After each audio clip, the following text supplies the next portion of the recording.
নমস্কার, আমি বন্দনা। আমার কিচেনে আপনাদের সবাইকে স্বাগত জানাই।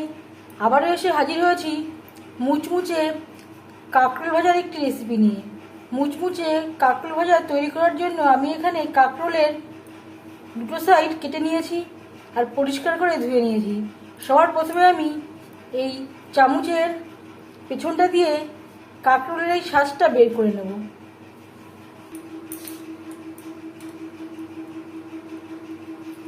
এইভাবে একটু সাবধানে ভেতর থেকে শাঁসটা বের করে নেবেন।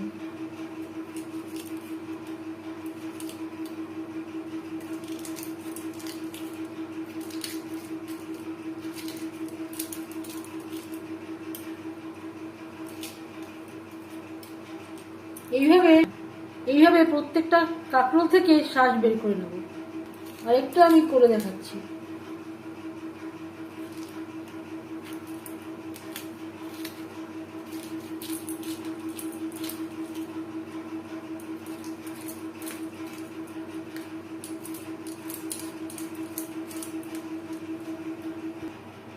কাঁকরোল থেকে শাঁস আমি আলাদা করে নিয়েছি। আর যে দুপাশের অংশটা এটা আমি ফেলবো না। এটা আপনারা যে কোনো সবজিতে ব্যবহার করতে পারেন বা ভাজাও করতে পারেন লবণ হলুদ দিয়ে। মিক্সচারের একটা জার নিয়েছি, এতে দিয়ে দেব এর সাথে সামান্য পরিমাণে নারকেল কোড়া আর দিয়ে দেব কাঁচা লঙ্কা। এর একটা পেস্ট আমি তৈরি করে নেব। এখানে আমি 6টা কাঁচা লঙ্কা অ্যাড করলাম। ঝালটা অবশ্যই আপনাদের স্বাদ অনুযায়ী দেবেন। পুর তৈরি করব সরষের তেলে, কাঁকরোল ভাজবো রিফাইন্ড অয়েলে, কারণ সরষের তেলে তৈরি করলে এই পুরের স্বাদটা ভালো হবে।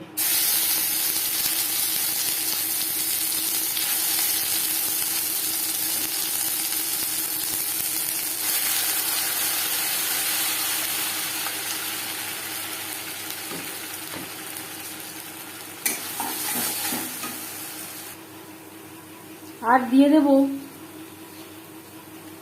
স্বাদ মতো লবণ, পরিমাণ মতো হলুদের গুঁড়ো।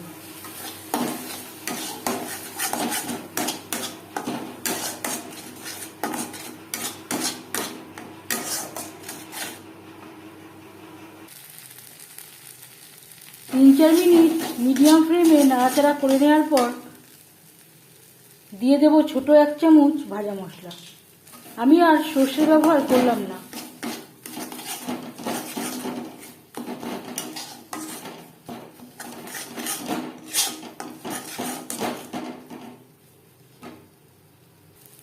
কড়াই থেকে ছেড়ে আসছে। এই পর্যায়ে বুঝে নিতে হবে পুর রেডি। গ্যাসের ফ্লেমটা অফ করে দেব, ঠান্ডা করে নেব।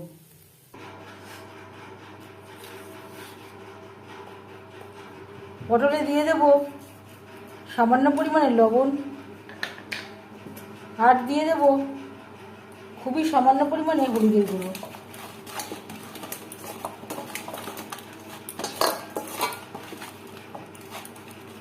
এভাবে 10 মিনিট রেখে দেব। হাতে যদি সময় না থাকে 5 মিনিটও রাখতে পারেন। কাঁকরোল ভাজবার জন্য একটা ব্যাটার আমি তৈরি করে নেব। এখানে নিয়েছি বেসন।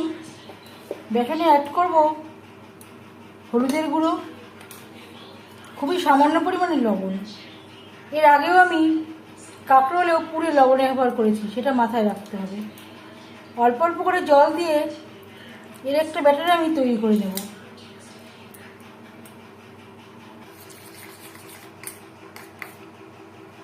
একটু ঘন করে আমি তৈরি করলাম। আর ক্রিস্পি করার জন্য দিয়ে দেব 1 চিমটি মতো বেকিং সোডা। আবারও বেশ ভালো করে মিক্স করে দেব।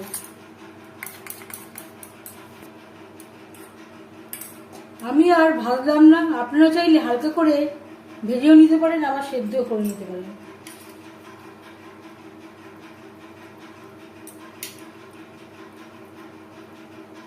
এইভাবে প্রত্যেকটা কাঁকরোলের ভেতরে পুর ভরে দেব।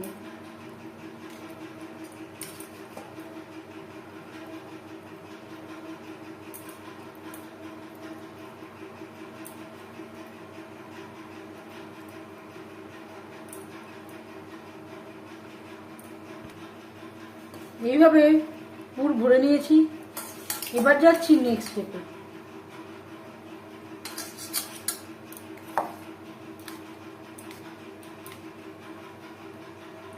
ব্যাটারে বেশ ভালো করে কোট করে নেব। অবশ্যই ব্যাটারটা একটু ঘন করে তৈরি করবেন, না হলে তেলে দিলে ছেড়ে আসবে। ভাজবার জন্য বেশ খানিকটা রিফাইন্ড অয়েল গরম করে নিয়েছি। এবার দিয়ে দেবো কাঁকড়ে।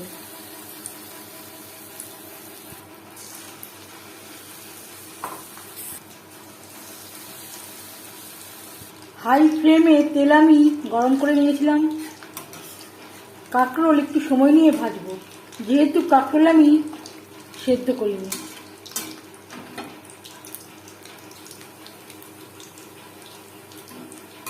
এভাবে একটু সরিয়ে দিতে হবে, নাহলে একটার সাথে একটা লেগে যাওয়ার সম্ভাবনা থাকতে পারে।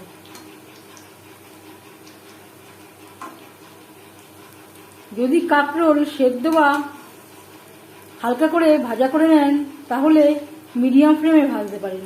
যেহেতু আমি কাঁচাই রেখেছি, তাই আমি লো ফ্লেমে অনেকটা সময় ধরে ক্রিস্পি করে ভেজে নেব।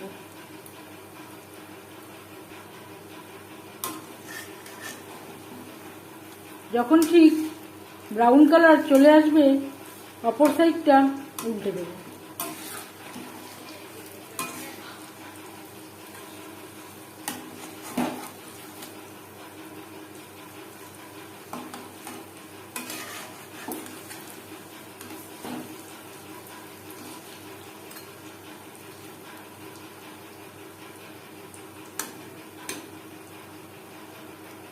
আবারও বলছি, অবশ্যই লো ফ্লেমে ভাজবেন, না হলে কিন্তু ভেতরে কাঁচা থেকে যাওয়ার সম্ভাবনা থাকতে পারে।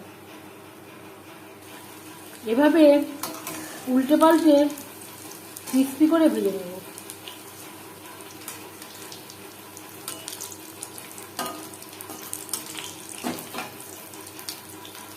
কাঁকরোলের কালারটাও চেঞ্জ হয়ে গেছে। এই পর্যায়ে বুঝে নিতে হবে কাঁকরোল ভাজা রেডি। তেল ঝরিয়ে একটা পাত্রে উঠিয়ে নেব।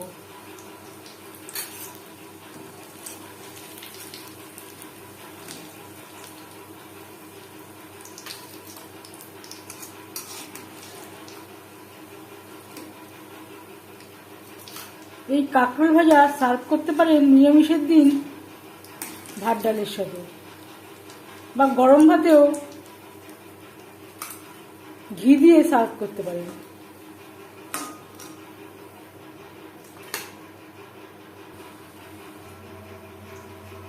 কেমন হয়েছে একটা একটু কেটে দেখাচ্ছি।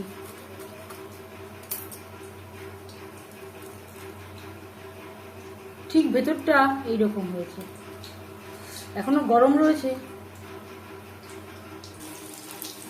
পরের ব্যাচেরও ভেজে নেব। এই রেসিপিটি কেমন লাগলো অবশ্যই জানাবেন কমেন্টের মাধ্যমে। যদি এই রেসিপিটি ভালো লেগে থাকে, লাইক করবেন, শেয়ার করবেন, সাবস্ক্রাইব করবেন আমার চ্যানেলটিকে। বেল আইকনটা ক্লিক করে দেবেন। যখন আমি নতুন ভিডিও আপলোড দেব, তার নোটিফিকেশান সবার আগে আপনার কাছে পৌঁছে যাবে। আপনারা সবাই ভালো থাকবেন। এই ভিডিওটি দেখার জন্য ধন্যবাদ।